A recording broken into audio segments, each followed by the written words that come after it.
잡으세요. 자, 서로 눈을 보시고 하나님께서 4층은 왜 안 하고 저만 쳐다보고 있는 거죠? 들켰죠? 다시 한번 합니다. 다 같이 눈을 보시고 하나님께서 당신의 인생을 안고 계십니다. 아멘. 여러분 잘 오셨어요. 지난주 목요일과 금요일 이틀 동안 교회에서 바자회를 했습니다. 많은 분들이 함께 나오셔서 애를 써주셔서 너무 감사했고요. 하이마트 앞에서는 건어물과 옷들을 팔았고요. 교회 앞에서는 호박죽, 떡볶이, 부침개, 순대, 국수 이런 등등의 음식을 만들어 팔았습니다.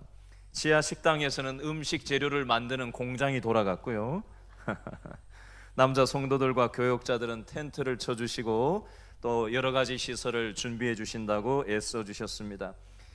또 전도 대상자들을 위해서 기도하고 자기 돈을 들여서 초대해서 먹이고 챙기시고 이런저런 모양으로 수고해 주시고 함께 해 주신 모든 분들을 위해서 우리 앞뒤 좌우에 보시면서 우리 감사 수고의 박수를 한번 격려하겠습니다.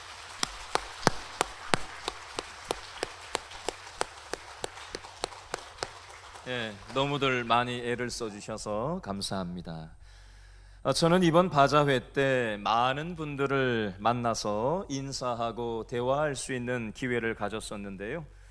그 중에서도 기억에 남는 한 분을 잠시 소개하려고 합니다.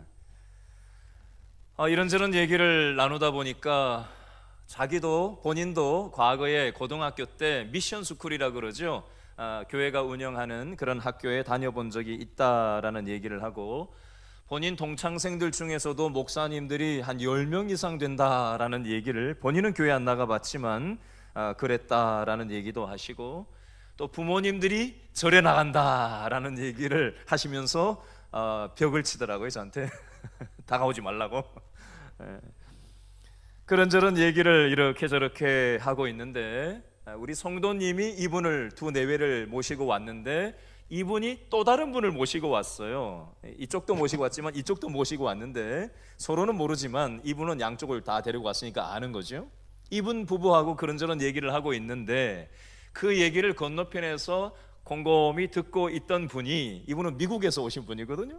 근데 이분이 뭐라고 그러시냐면 나도 옛날에는 절에 다녔던 사람인데 지금은 예수를 믿고 이렇게 행복하게 살아가고 있노라고. 내가 지금 처음 보는 분한테 이런 얘기를 할 상황은 아니지만 내가 이렇게 얘기를 뭔가 하고 싶어 하는 걸 보니 이게 내가 하고 싶어서 하는 얘기가 아니라 하나님이 이 말을 하라고 시키는 것 같다라고 하면서 그 여자분이 남자분한테, 처음 보는 사람한테 그 얘기를 건네는 것을 같이 나누었습니다. 사실 이 남자분은 낮술을 좀 들고 드시고 오신 분이에요. 낮술, 낮에 술 먹는 거 낮술이라 그러죠. 근데 미국에서 오신 이분은 낮술을 드신 게 아니라 성령의 술을 드신, 성령의 술, 하나님이 주시는 믿음의 술을 먹어야 이게 그 믿음의 말이 처음 보는 남자한테 그 교회 다니라는 말을 어떻게 하겠어요. 보자마자 이게 내가 하려고 해서 하는 말이 아니라 하면서 그 얘기를 하시더라고요. 그렇게 저렇게 얘기를 나누고 난 다음에 이 미국에서 오신 분하고 잠시 더 얘기를 나누던 중에 한국에 있는 여동생이 암 3기라는 얘기를 하게 됐어요. 그래서 우리 1층에 금요일 날 비가 오곤 해서 밖에서 음식을 안 먹고 1층 로비에서 우리가 음식을 먹었는데 교회 안 다니시는 분들이 여기저기서 테이블을 놓고 음식을 먹고 있는데 제가 그러거나 말거나 이분 머리에다가 손을 올리고 여동생은 이곳에 없지만 여동생을 위해서 함께 기도해도 되겠냐고 하니까 그렇게 해달라고 해서 함께 붙잡고 기도를 해드렸어요. 그 모습을 그 낮술 먹고 오신 그분이 고스란히 지켜봤을 거란 말이에요. 무슨 생각을 했는지 전 잘 모르겠어요. 제가 그 남자분한테 이렇게 질문을 했어요. 혹시 이름을 알려주실 수 있나요? 왜 그러시니? 제 취미가 있는데 저는 교회 안 다니는 사람들 이름을 적어놓고 이름 불러가면서 기도하는 게 제 취미인데 혹시 알려줄 수 있냐 그랬더니 알려주셨어요. 그래서 문홍기, 천익희 두 내외하고 아들 문종훈, 딸내미 문지민이 이름을 적어놓고 제가 기도하려고 받아 적어놨습니다. 여러분, 바자회의 목적이 무엇일까요?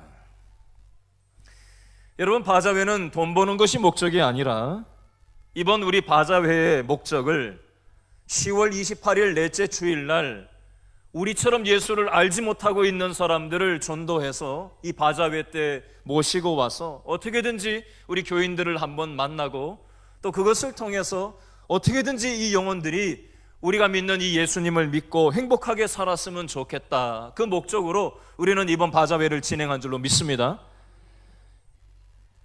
여러분, 오늘 본문에도 재판이 하나 나오는데 여러분, 재판을 하는 목적이 어디에 있을까요? 재판을 해서 내가 억울한 이 사연을 풀고 자기가 이제 자유로워지는 게 재판의 목적이잖아요. 그렇죠? 오늘 본문에 나오는 사도 바울은 재판의 피고인으로 지금 2심 재판까지 마치고 난 다음에 이제 유대의 왕이었던 아그리빠 왕 앞에서 청문회를 하고 있는 장면이 오늘 본문의 배경이 되겠습니다. 바울은 재판, 이 청문회를 치르면서 어디에 목적이 있었고 어디에 관심이 있었는지 오늘 말씀을 통해서 살펴보려고 하는데요. 배경 이해를 위해서 한 장 앞에 보면 사도행전 25장 23절 말씀을 한 번 더 읽어볼까요? 사도행전 25장 23절 말씀, 이 재판정 청문회 현장에 누가 와서 청문회를 치르고 있는지, 바울 앞에 누가 앉아 있는지, 사도행전 25장 23절 말씀 다 같이 시작. 이튿날 누가 나오죠? 아그리빠 왕과 버니게가 크게 위엄을 갖추고 와서 누가 나와요? 천부장 5명과 시중에 높은 사람들과 함께 접견 장소에 들어오고 베스도 총독의 명으로 바울을 데려오니, 사도 바울이 피고인으로 있고 거기에 유대의 왕이었던 아그리빠 헤롯 2세 왕이 딱 폼을 잡고 좋은 옷을 입고 거들먹거리면서 앉아있고 자기 친여동생 버니게인데 동거를 하고 있었어요. 동거 알죠? 그냥 단순하게 집을 같이 쓰는 동거가 아니라 친여동생하고 같이 그런 관계로 살았던 인물이 바로 아그리빠 헤롯 2세였는데 버니게가 그 여동생이에요. 그렇게 같이 살고 있었는데 같이 와 있고요. 또 이 이스라엘 지역에 5명의 천명을 관할하는 천부장들 5명이 와서 있었고 또 높은 권력자들이 함께 이 청문회 장소에 있었다는 겁니다. 우리나라도 국정감사 같은 거 청문회 하잖아요, 그죠? 그런 것처럼 이 2심 재판을 전도하다가 붙들린 사도 바울이 이 청문회를 하자고 해가지고 이 많은 권력자들 앞에서 지금 자기 변호를 하는 그런 장면인 거예요. 일반적이라면 피고 입장인 이 사도 바울 입장에서는 자기가 억울하게 왔기 때문에 자기가 좋은 말을 해서 자기가 풀려나는 걸 목적으로 삼아야 맞는데, 그런데 사도 바울은 여기에 관심이 있는 게 아니고 엉뚱한 것에 관심이 있었습니다. 바울은 왜 엉뚱한 것에 관심이 있었고 사도 바울이 관심을 가졌던 것은 무엇이었는지 오늘 본문 사도행전 26장 19절로 21절을 읽어보면서 우리 내용을 좀 파악을 해보겠습니다. 19절로 21절 말씀 묶어서 다 같이 한번 읽습니다. 시작. 아그리빠 왕이여, 그러므로 어디에서? 하늘에서 보이신 것을 내가 어떻게 했어요? 거스르지 아니하고 먼저 다메섹과 예루살렘에 있는 사람과 유대 온 땅과 이방인에게까지 회개하고 하나님께로 돌아와서 회개에 합당한 일을 하라 전함으로 유대인들이 성전에서 나를 잡아 죽이고자 하였으나. 아멘.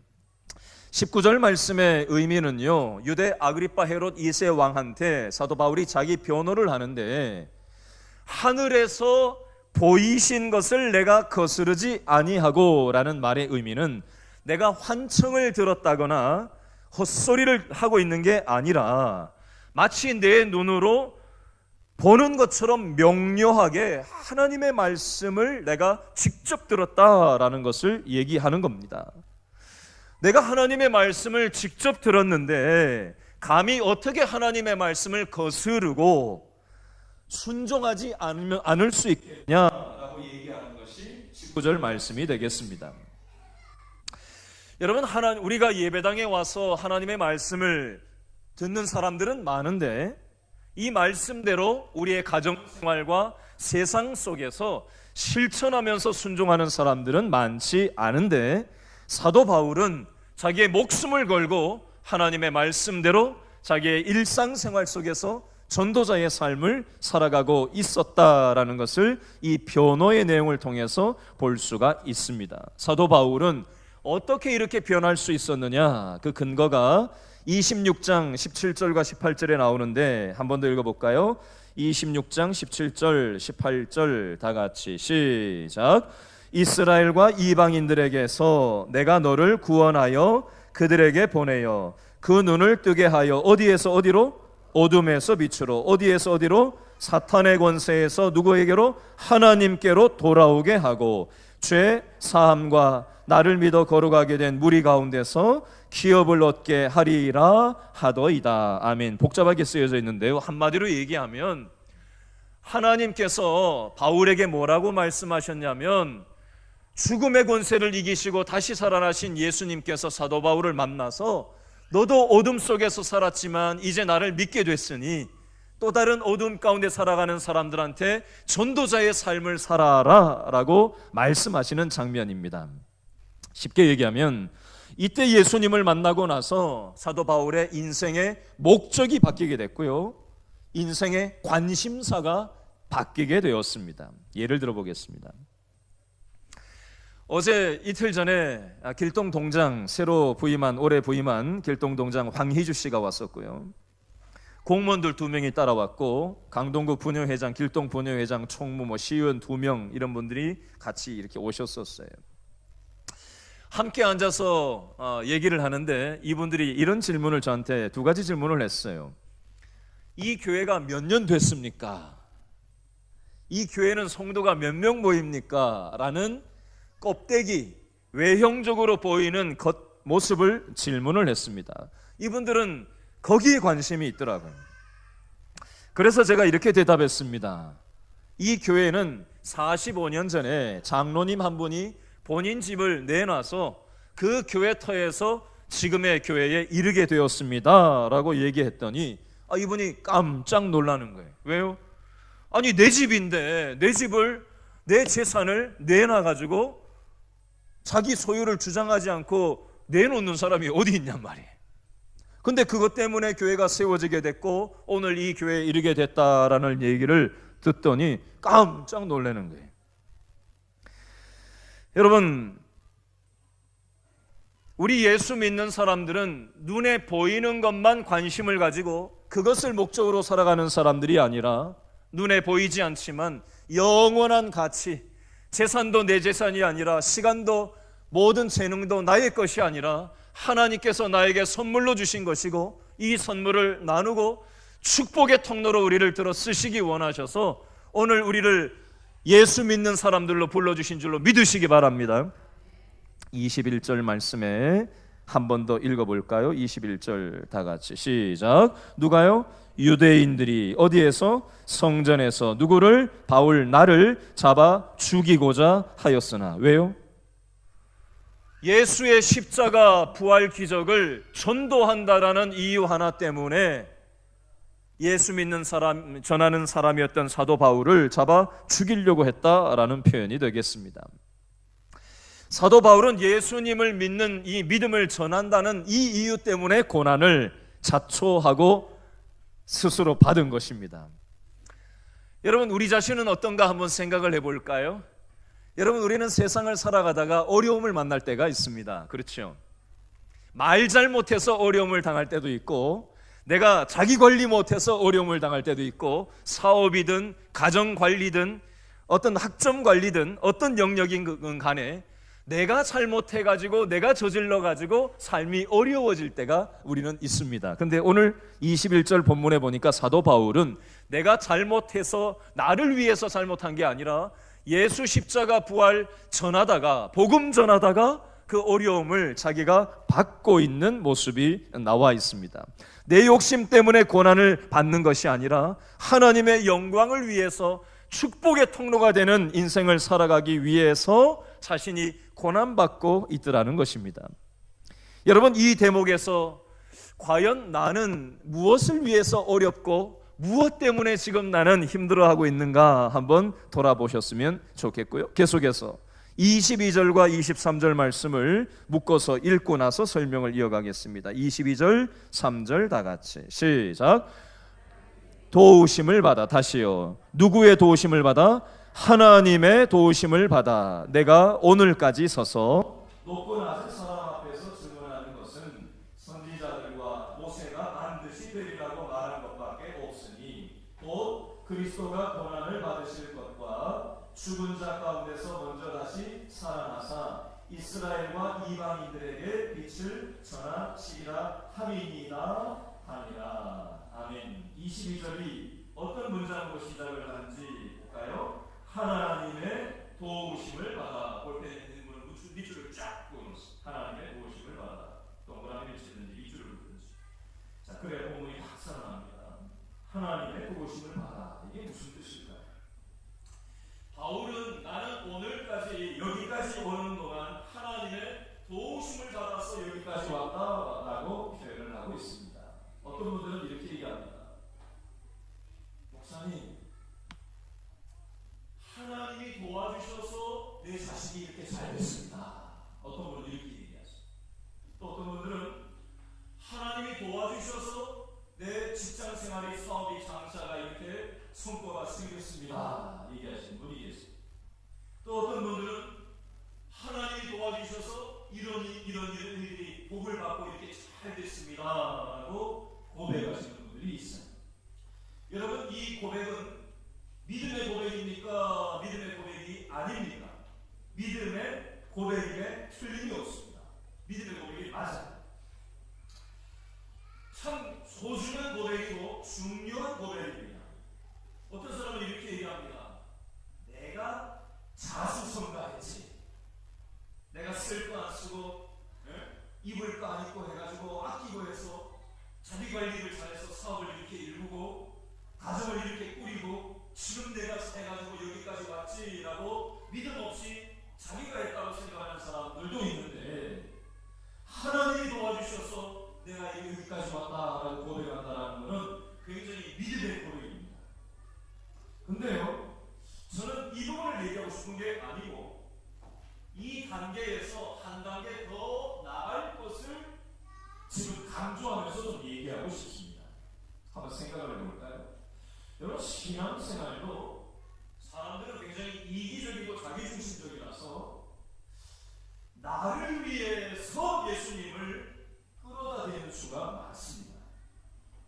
안 그런 것 같은데 혹시 그렇지는 않은지 한번 점검해 보시기 바랍니다. 제가 이렇게 질문을 드려볼게요.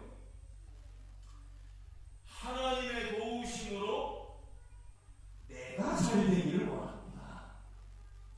하나님의 도우심으로 내 자식이 잘 되기를 원합니다. 물론 중요한 고백이고 필요한 고백이긴 합니다만 까딱 잘못하면요, 내 성공과 만족과 행복을 위해서 하나님을 까딱 잘못하면 이용하기 할 수도 있는 소지가 얼마든지 있습니다. 아닐 수도 있지만 그럴 수 얼마든지 있습니다. 여러분, 이 부분 아주 미묘한 차이인데 잘 정리하셔야 됩니다. 그리고 오늘 본문은 그 내용이 아니고요, 사도 바울이 오늘 22절과 3절에서 얘기하는 것은, 가만히 사도 바울의 얘기를 보세요. 하나님의 도우심을 받아 내 자식이 잘 되고 건강이 잘 되고 사업이 잘 됐다는 얘기를 하나도 표현하고 있지 않아요. 뭐가 잘 됐다고 얘기하냐면 하나님이 도와주셔서 전도가 됐다라는 얘기를 결국 하고 있는 겁니다. 예를 들어 보겠습니다. 예를 들어야 이해가 빨라요. 어제 권사님 한 분이 저한테 이런 얘기를 하셨어요. 오랫동안 알고 지내오신 분인데 교회 근처에 살 때는 함께 살고 가까이 지냈는데 이제 본인 집이 우리 길동에 살지 않고 멀리 이사를 가서 살다 보니까 뭐 연락도 끊어지고 뭐 얼굴 보기도 쉽지 않아서 잘 연결이 되지 않았었는데 이번에 10월 28일 날 새생명 축제를 놓고 생각이 나서 이름을 불러가면서 기도를 하는데 이번 바자회 때 만나게 됐다는 거예요. 그래서 이분이 권사님이 저한테 어제 이렇게 얘기하세요. 목사님, 기도했더니 하나님이 만나게 해주셨어요. 방금 22절 앞부분에 보니까 하나님의 도우심을 받아 만나게 된 거예요. 오늘 보니까 저 와서 앉아 계신 것 같아요. 10시 40분에 만나가지고 오늘 교회 오기로 했다고 했는데 옆에 앉아 계신 거 보니까 저분인 것 같아. 우리 권사님이 그러세요. 나는 하나님이 주시는 마음에 따라서 순종만 합니다. 그 사람의 마음을 움직이시는 것은 하나님이 하실 일이지 내가 할 일이 아닙니다. 나는 내 할 일 했습니다. 나머진 하나님이 하실 일입니다. 어제 저하고 그 얘기하셨는데 옆에 나와서 앉아 계시네요. 여러분, 사도 바울은 23절 말씀에서 뭐라고 얘기하는가 다시 한번 볼 텐데요. 23절 말씀에는 사도 바울이 세 가지를 얘기합니다. 밑줄 그으세요. 첫 번째는 그리스도가 고난을 받으실 것, 밑줄 쫙 그으세요. 첫 번째입니다. 이 내용의 핵심은 십자가에서 죽으셨다는 얘기예요. 그리스도가 고난을 받으실 것, 십자가 죽음을 얘기하는 거고요. 두 번째, 죽은 자 가운데서 먼저 다시 살아나사, 밑줄 쫙 그어놓으시고, 두 번째, 이거는 부활을 얘기하는 겁니다.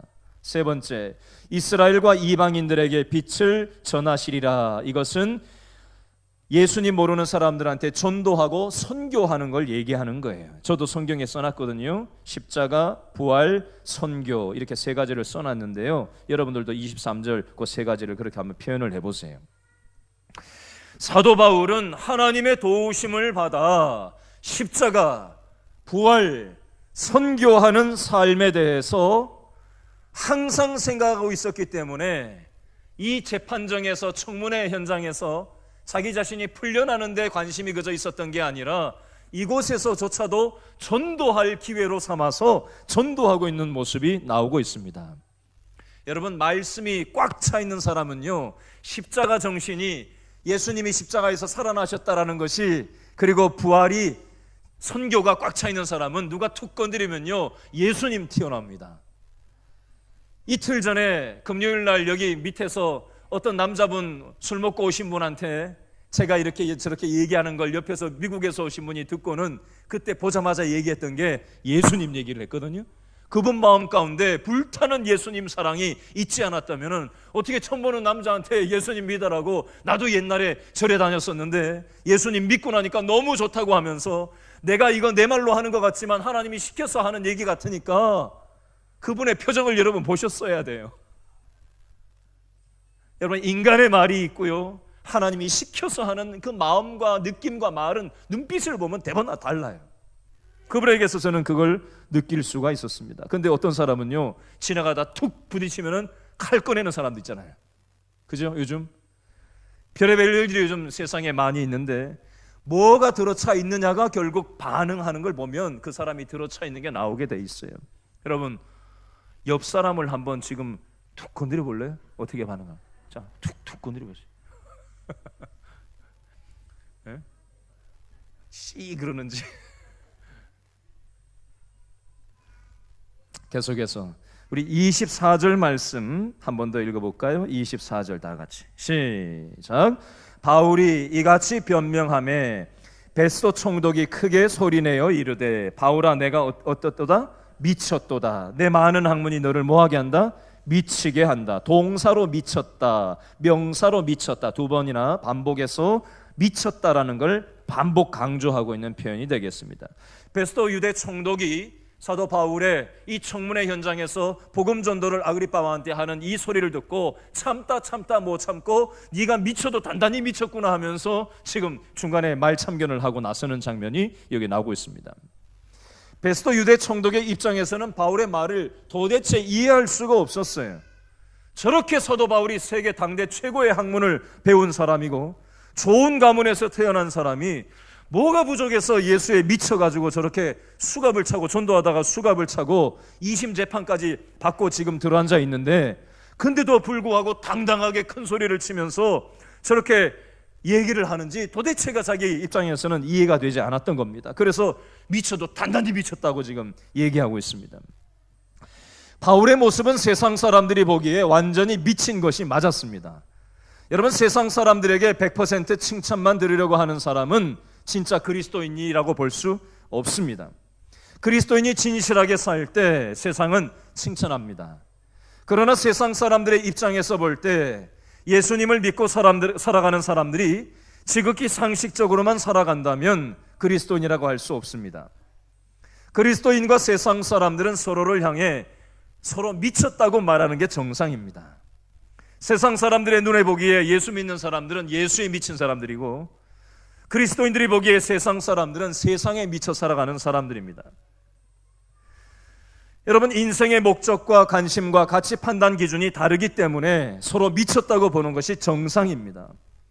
그러나 만약에 예수님을 믿는다고 하면서도 세상 사람들이 보기에 상식적인 사람, 정상적인 사람으로 본다면 나의 신앙생활에 문제가 있다라고 보는 게 맞습니다. 예를 들어 보겠습니다. 10월 셋째 주일 오후 예배 때 선교 헌신 예배 강사로 오시는 분이 있는데 미친 사람이에요. 서광일 선교사님인데요. 우리 길신교회에서 부목사님으로 몇 년 동안 사역하시다가 중국 선교사로 떠나셨어요. 아이가 5명이에요. 5명. 중국 선교사로 떠나서 5년 반 동안 선교 사역을 하다가 한 달 반쯤 전에 중국의 공안에 추방 명령을 당하고 중국에서 추방돼서 지금 현재 수원에서 지내고 있어요. 이분은 가진 것이 아무것도 없어요. 살 집도 없습니다. 근데 전화 통화를 해보니까 마음이 평안하대요. 앞으로 어떻게 살지 아무 답이 없는데 애들 5인데 마음이 평안하대요. 제정신이 아니죠. 또 준비해서 하나님이 보내시는 나라가 어디가 됐든 또 가려고 준비를 하고 있다는 겁니다. 미친 사람임에 틀림이 없습니다. 이분을 다다음 주일날 오후 예배 때 선교 헌신 예배 강사로 모셔서 그 미쳐서 살아가는 삶에 대해서 얘기를 들으려고 합니다. 여러분, 사도 바울만 미쳤다는 얘기를 들은 것이 아니라 예수님도 미쳤다는 얘기를 들었습니다. 마가복음 3장 21절에 보니까 예수님의 친족들이 듣고 그를 붙들러 나오니 이는 그가 미쳤다 하밀러라.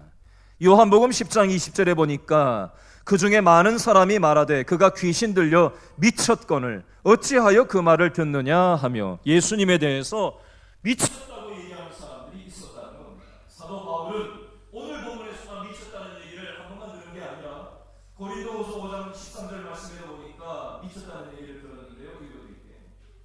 우리가 만일 미쳤어도 하나님을 위한 것이요 정신이 온전하여도 너희를 위한 것이니. 미쳤는데 누구를 위해서 미친 거예요? 하나님을 위해서 미쳤다라는 표현을 하고 있습니다. 여러분, 우리 옆 사람에게 한번 인사할까요? 저를 따라서 하시죠. 미친 사람 봅시다.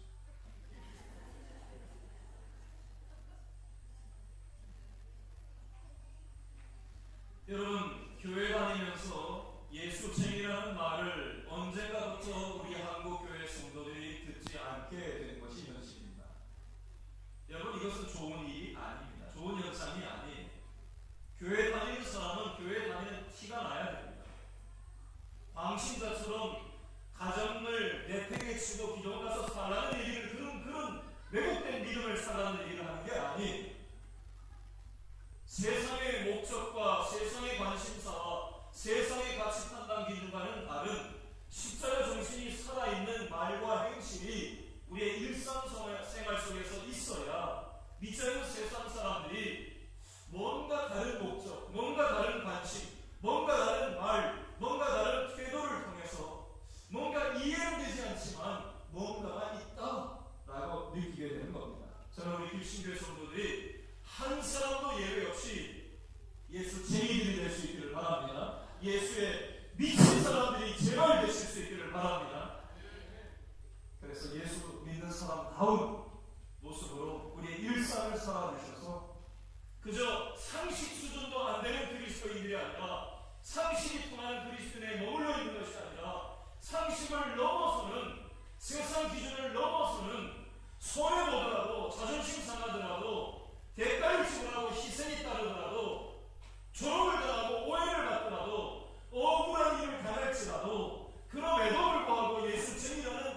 듣는 것을 감사함으로 받을 수 있는 우리 모든 교회의 성도들 될 수 있기를 부탁드립니다. 마지막으로 한 가지만 더 말씀을 정리하려고 합니다.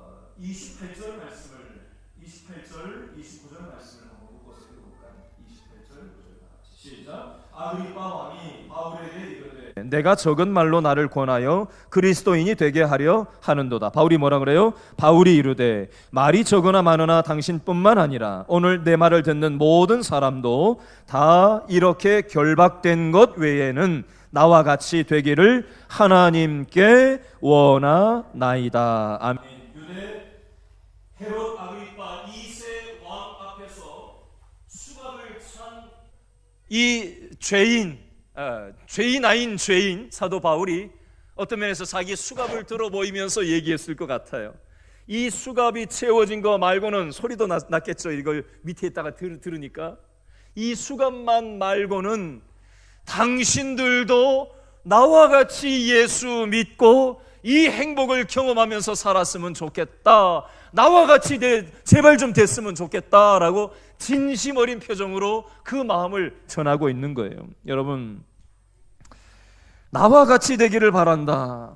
재판 속에서 대단하게 권력과 좋은 옷을 입고 떵떵거리면서 짝다리 짚고 서 있는 그 사람들을 전혀 부러워하지 않는다는 듯이 바울은 그 사람들의 권세와 지위를 전혀 세상 가치를, 돈을 부러워하지 않았다는 겁니다. 전혀 자신의 형편을 부끄러워하지 않았어요. 예수님 때문에 감옥에 있어도 나는 행복한 사람이다라는 것을 얘기한 겁니다. 재판을 하는 그 당사자들을 오히려 불쌍히 여기는 심정으로 그 영혼들에게 그 얘기를 전한 거예요. 여러분, 세상 기준에서 봤을 때는 말도 안 되는 상황이잖아요. 근데 사도 바울이 오히려 그렇게 믿음으로 담대하게 당당하게 행복하게 여러분 말하는 거 보면 저 사람이 지금 뭐가 있냐 없냐 대부분 오잖아요. 그죠?